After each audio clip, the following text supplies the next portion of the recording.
नेताजी सुभाष चंद्र बोस उस समय की सबसे प्रतिष्ठित सिविल सर्विसेज की सेवा में चयन होने के बावजूद उन्हें विदेशी हुकूमत के अधीन सेवा करने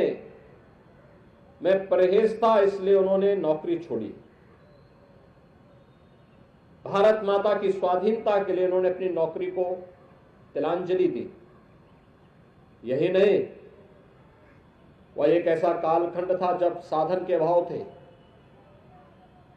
यह देश गुलाम था, तमाम प्रकार की आपदाएं थी, गुलामी तो थी ही, आपदाएं भी थी। कभी प्लेग की बीमारी फैलती थी, कभी सूखा और अन्य तमाम प्रकार की चुनौतियों का सामना देश को करना पड़ रहा था। उन स्थितियों में सेवा भाव कैसे होना चाहिए, इसकी भी मिसाल उन्होंने अपने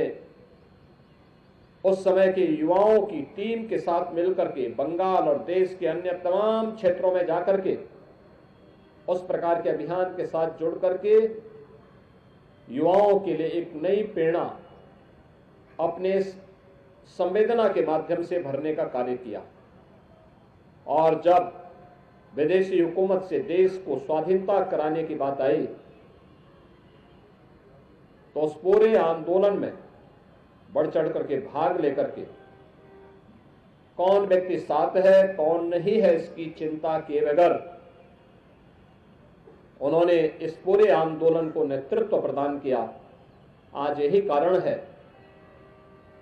कि देश जब भी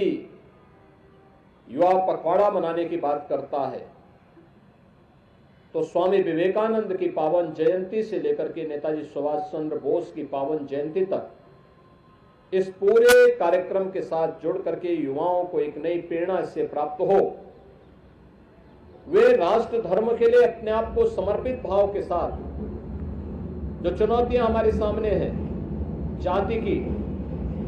मत और मजहब की, क्षेत्र और भाषा की, इससे ऊपर उठ करके हर नागरिक का एक ही धर्म होना चाहिए, वो राष्ट्र धर्म है। और राष्ट्र धर्म के प्रति